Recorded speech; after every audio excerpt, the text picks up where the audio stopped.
There are two questions that always come to my mind whenever I think about relationship and marriage and courtship and dating and just everything. What does God use in order to connect me with my spouse? And what do I need to do for this to happen? We have those questions all the time. We hear so many different stories of people. And I'm going to use John chapter 9 to answer this question. So I'm not going to read all of it, but I highly encourage you when you have time to read John chapter 9. But like a summary of what's happening. So there's this man, he was born blind, right? And he's not been able to see all his life. And the disciples asked Jesus, they were like, who sinned, this man or his parents, that he would be born blind? I'll come back to talk more about this, but basically Jesus answered, neither this man nor his parents sinned, but it was so that the works of God might be displayed and illustrated in him. So I'll come back and talk about this, but I'm going to answer the two questions that I posed earlier. I'm not going to wait till the end, and then we'll dig more into it. So the answer for the first one is, what is God going to use? Like, what is God going to use in order to connect me to the kingdom spouse, that I desire? And the answer to that is anything. What do I need to do for God to be able to answer my prayers? Like, what do I need to do? Everyone is saying do A, the other person is saying do B, do C, do D. Things are working for other people, things are not working for me. What do I need to do? It's simple, but it's hard. And the answer is obedience. We need to obey. Now let's come back to this. So in John chapter 9, again, the man has been blind all his life. And in verse 6, it said that when he had said this, he spat on the ground and made mud with his saliva. Jesus. And he spread the mud like an ointment on the man's eyes. And he said to him, go wash in the pool of Siloam. So he went away and washed and came back seeing. So going back to what I said, that God can use anything, God used the ground. The ground is very insignificant to a lot of people. I guess it depends on the context, because I know that it's probably important to farmers. But to the general population, that's where you walk on and stuff. But that's gross. Like, we have the 5-second rule of, like, if something hits the ground, you only have 5 seconds to pick it up before it becomes contaminated and disgusting, People spit on the ground, people throw trash on the ground, we walk all over the ground. It's gross to us. But Jesus used that gross thing, and he poured a part of himself, which is his saliva that came out of him. And it was in that instant power came to that ointment. Okay? So it was not the ground that produced anything. It was Jesus that used such an insignificant thing to produce something. But if you notice, when he smeared the ointment on the man's eyes, the man didn't see right away. Jesus answered the man's prayer, or like his desire to see. As soon as that ointment was put on the man, he did everything that he was supposed to do. Jesus did his part. But what we need to understand is that there's this thing called partnership. God is a gentleman. He's not going to do all the work. He's not going to invite himself to some place that he's not invited to.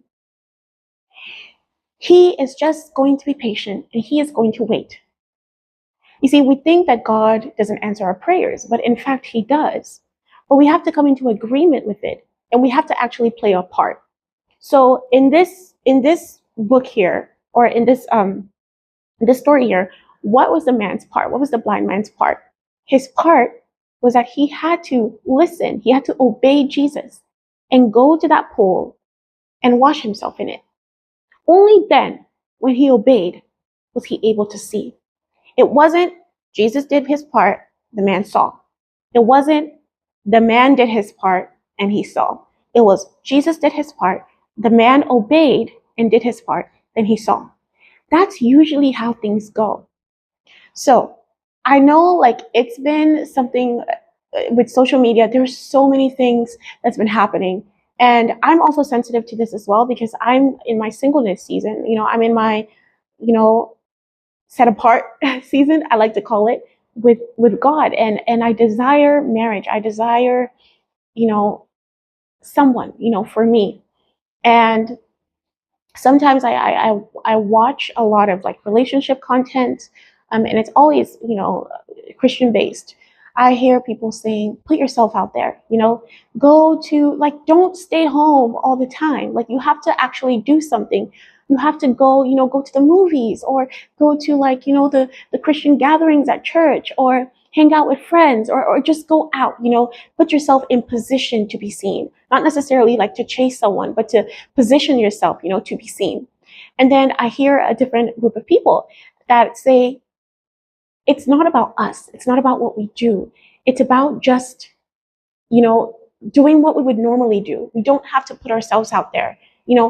God is a God of like ordained timing. Your husband, it is possible that he can come to your, like, I've heard instances. I think a few weeks ago, I heard this instance. I've never heard this before, but there was, on a comment section, I read and I saw that there was a woman that met her now husband through Amazon, like the review section on Amazon. So she didn't have to go anywhere, but she met him. There are people, that believers, that they will be against online dating, and other people will be for it. Now, are any of these things wrong? I've come to the realization that they're not wrong, but they're wrong for people that are not meant to pursue those things. And what do I mean by that? I think we need to get back to seeking God. I think we need to get back to communing with God. I think we need to get back to that isolation with God. We are so focused on what somebody says. And we do a good job by making sure that whoever we listen to are like believers and followers of Christ. But we need to understand that they cannot replace God. We need to understand that in the kingdom, one size fits all does not work. One size fits all does not work. For one person, Jesus used the ground in his saliva. For another person, he simply just used words. This is Lazarus. For another person, the hem of his garment was enough, just a touch from his garment, she was healed. We see in instances that there are so many different ways that prayers can be answered, that miracles can happen. God is not limited to a one size fits all. So we need to understand that this is not what happens as well. There's no right or wrong with putting yourself out there. There's no right or wrong with, trusting in God and doing what you're supposed to do and everything. But you need to seek God. You need to ask him, what do you want me to do? And you need to obey. I think we've gotten to the point where we are so good on catching up on our favorite pastors and our favorite podcasters and everything. And we don't have that alone communionship with God. When was the last time we read our Bible faithfully? When was the last time that we asked him, I want more of you. What do you want me to do? In this season of my life, where are you leading me? What are the desires that you have for me? Lord, help me to be more like you. Help me to be sensitive to your words and to the Spirit, and to understand when you're telling me to go or where you're telling me to stop.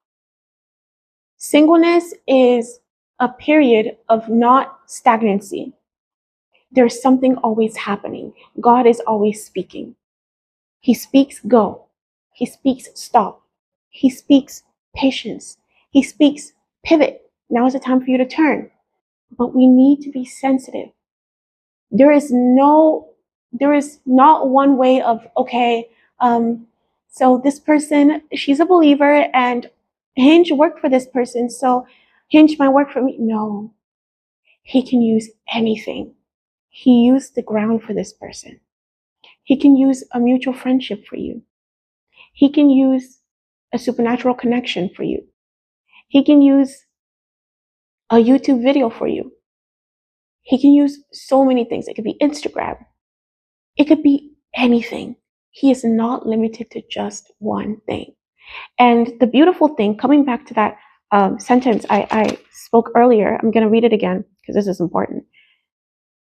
Coming on to the man, again, for chapter 9, verse 2, it said, his disciples asked him, Rabbi, who sinned, this man or his parents, that he was he would be born blind. Jesus answered, neither this man nor his parents sinned. It was so that the glory or the works of God might be displayed and illustrated in him. And something very interesting is, obviously, the man got healed, and these Pharisees, these prideful people, they were like, they're always jealous. They're jealous of Jesus. Eventually they're gonna be plotting to want to kill him, and all of these things. Go read it. But what's interesting is in verse. Let me start from 33. So this is the man that Jesus healed. He said, if this man were not from God, he would not be able to do anything like this, because God would not hear his prayers. And then these Pharisees, these so-called people, they said in verse 34, they answered him, you were born entirely in sin from head to foot, and you presume to teach us? Then they threw him out of the synagogue. So basically, these Pharisees and these disciples, they kind of saw someone. They've seen, someone's predicament, and they go like, "Oh, you must have been they must have been responsible, or a family member of theirs must have been responsible for the ailment of blindness." And if we go back to singleness, there's a lot of people of like, "You're still single? What have you done? Oh, you must be picky. Oh, you must have a bad, terrible behavior. Oh, you must, there's always, even us, we do it." Oh, I just hit my mic. Sorry, I talk with my hands a lot. Even us, we do it. God, why am I still single? Why is it so easy for everyone else to be in a relationship and I am still here, single? What is wrong with me? What have I done? Why are we so quick to being so wicked and so rude to ourselves? Jesus said, no, no, no, no, no. It's not because of this man's fault. It's so that the power, the glory, the works of God can be displayed. For one person, it could be singleness. For another person, it could be, I've been waiting, to have kids. My husband and I, we've been married for 10 years. Why is it so easy for people within a year of marriage, they can have their kids, and someone has to wait 10 years? Sometimes it is so that the glory of God can be displayed. Now, there are things that, is our fault. We see in the Bible many times that there are people that it's, because of their sins that reached the ailment. Even with the followers of Christ, there are consequences for sin. But that's not the point of this video today. The point is to tell you, we don't know why things happen. I don't know why things happen. Maybe we'll never know. But we know the one that knows why things happen. There's this thing called friendship with God. God loves all of us, but he doesn't treat us all the same way. We're his children. I have parents and I have 3 siblings. Dad, my mom, they all love us equally, but we each have a sacred, unique relationship. They know how to give us advice where we'll take it. This person likes it this way, this person likes it another, because they're in tune with our emotions, because they knew us even before we knew ourselves. And that is how God is. He has a unique relationship with all of us. We need to come into friendship with God. There are people that he could tell secrets, of the kingdom, and other people that are clueless. It doesn't mean he loves that clueless person any less. It just means we need to commune with him. And the more we commune with him, he will start to give us the desires of our hearts. Because one of the dangerous things about desires is that they can quickly turn into idols. And guess what? Why would God want to bless something that he knows it's going to steal you away from him? It says in his word that he's a jealous God. So do not ever let your desire to be greater than God. I was going through it so badly. I think like 3 weeks ago, I was so lonely. I'm not going to sit here and lie and say that the journey is always easy. No, especially at night. I'm like, this is not fair. Like, why did you give me this desire? Why do I have this desire if you're not going to answer my prayer? I'm getting older. Where is my husband? This is not fair. Okay, if you're not going to bring him anytime soon, at least take away the desire until he comes. Or just take it away fully if you're not going to give him to me. Just take it away. Mm-mm-mm-mm. That's one of the worst things that you can do. That is one of the worst things you can do. So I just came to realize from that, I asked him for forgiveness because I remember this week, or today is Sunday, so last week, oh, was rough for me. I was at work and suddenly I started feeling this humongous pain in my upper back. I've never experienced this pain in my upper back before. It was so bad. It got worse to the point where when I would laugh, when I would cough, when I would breathe in and out, when I would like with any sudden type of movement, it would hurt. And it was so painful. Trust me, during that time, I was not thinking about the fact that I was single. I was thinking about, oh my God, God, please help me from this. That was, my new focal point. And the day before yesterday, he told me this. He said, when you're so focused and you're so obsessed with the desire, whether it's for a good reason or not, you fail to see oftentimes just how blessed you are. Something as simple as laughing, as walking, as talking without pain is a blessing. But the enemy, he tends to just, when you want something, that becomes your idol. You don't see anything else. You don't see all the other blessings. All you see is what you want. So I went to him and I say, I'm sorry, forgive me. Don't take away the desire anymore. Just help me to submit it to you fully. Help me to give it to you. Help me to give it to you. Help me to surrender it to you fully and trust in your timing, which is perfect. Because we may not know that we are the reasons why things take time. I want to get to the point. I'm tired of learning the same lesson every single time all my life. I'm tired of it. I want to learn new lessons. I don't want this to be an idol anymore. I don't. So God can use anything, no matter how insignificant it seems, to answer our prayers. We just need to obey. We just need to agree with him. We just need to trust him. We need to surrender it to him. We need to partner with him because he is omniscient. Yeah, he's all knowing. He's omnipotent. He's all powerful. But he chooses to work with us. So there has to be partnership. We need to be sensitive to listening to what God wants to do in our lives, to what he wants to use, to how he wants to do it, and not so dependent on what everyone else says, regardless of if they're Christians or not. Nothing should ever replace God. Thank you so, so much for watching. For watching today. I hope you tune in again.